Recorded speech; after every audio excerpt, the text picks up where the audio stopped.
Okay, all y'all. Let's go. Pain's Dream.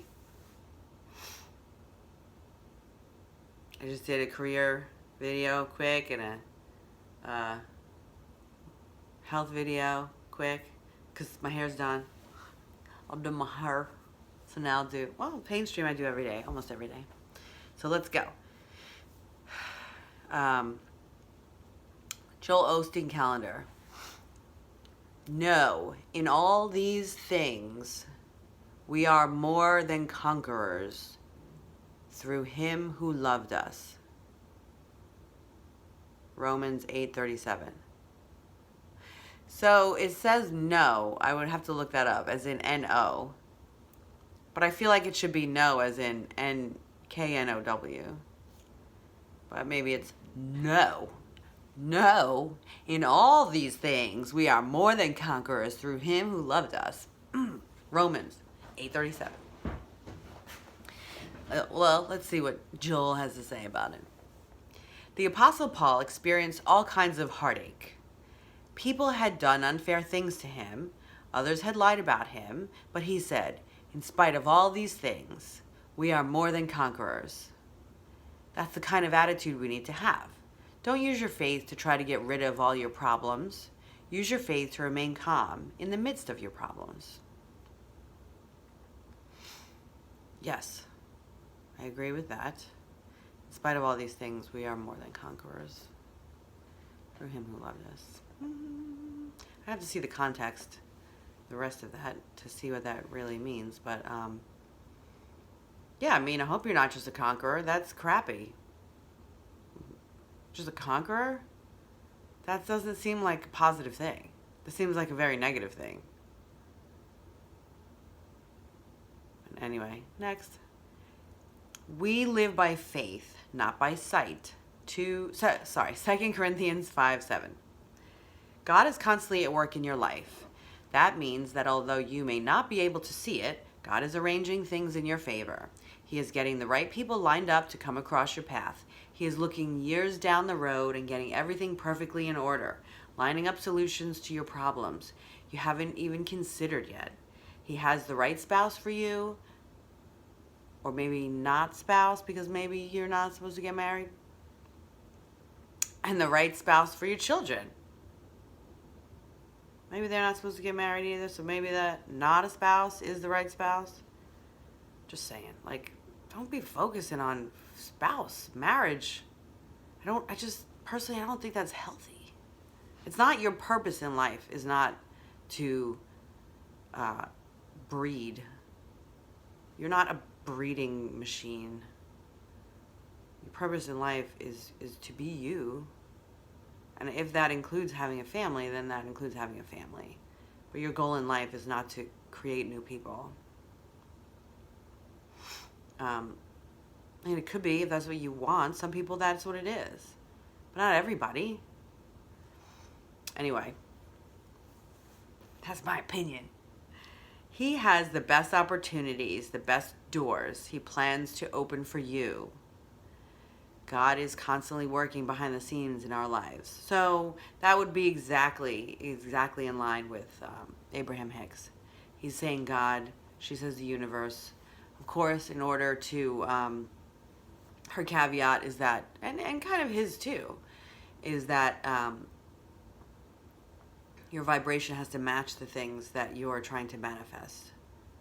So you have to keep your vibration up, keep your joy, keep your happiness up, keep your spirits up. And he uses faith. We live by faith, not by sight. And that's, exactly what she would say. He would say, they would say, wow.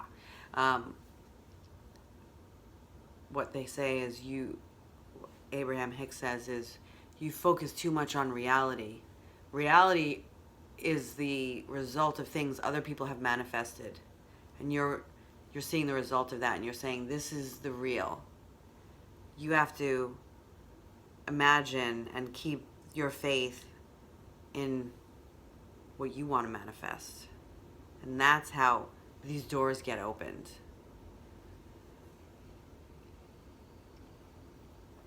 And then the rest are not from Joel Osteen. The tongue has the power of life and death, and those who love it will eat its fruit. Proverbs 18:21. Yeah, words are important. Words are important. Words are important. Anybody mention words are important? Words are important. Words are important. What is that? The Four Agreements? Four Agreements, which I haven't read in a while, but it's so amazing. Such an amazing book. And Four Agreements, I want to make sure. Don Miguel Ruiz with Janet Mills. And one of them is, offhand, I don't remember exactly the words that are used, but be impeccable with your words. And it's because words have energy, and words can hurt. And words can hurt more than anything could physically hurt you. I know that from experience. They can damage you irreparably if you let them, especially if you say them to children. So be careful. Be very careful with your words around children.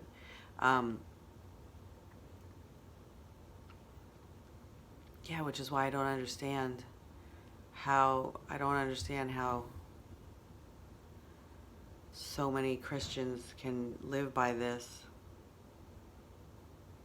and then support political leaders who don't. But again, what do I know?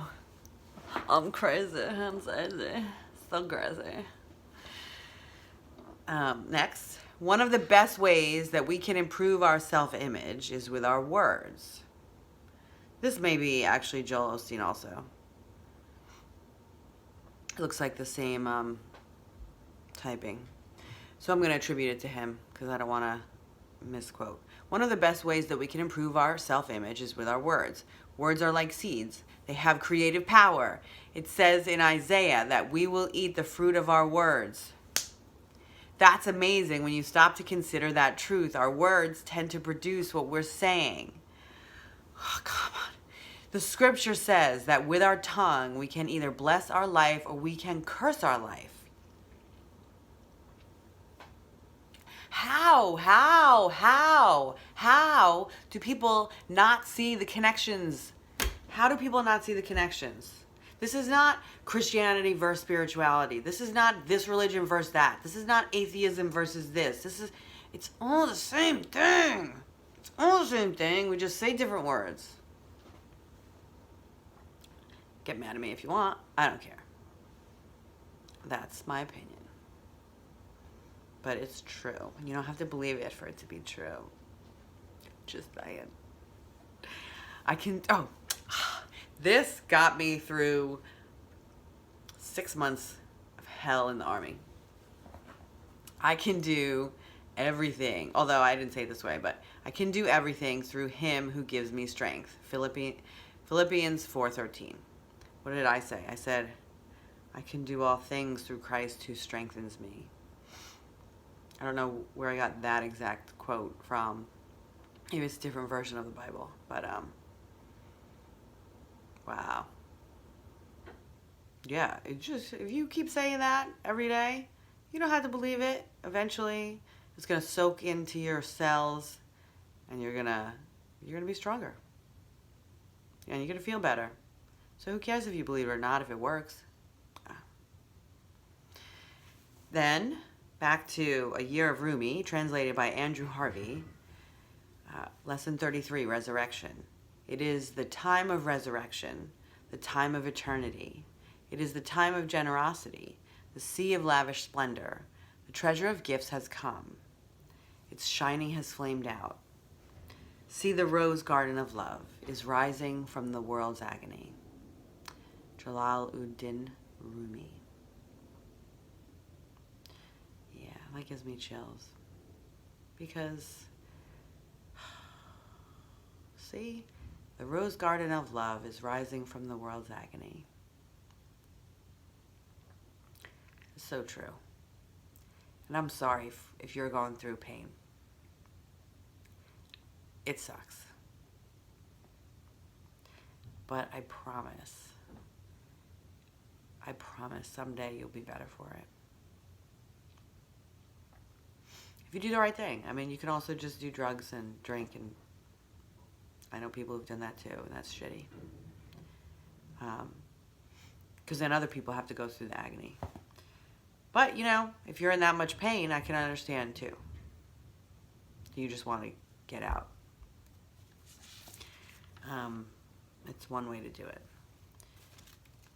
But it's not the only way.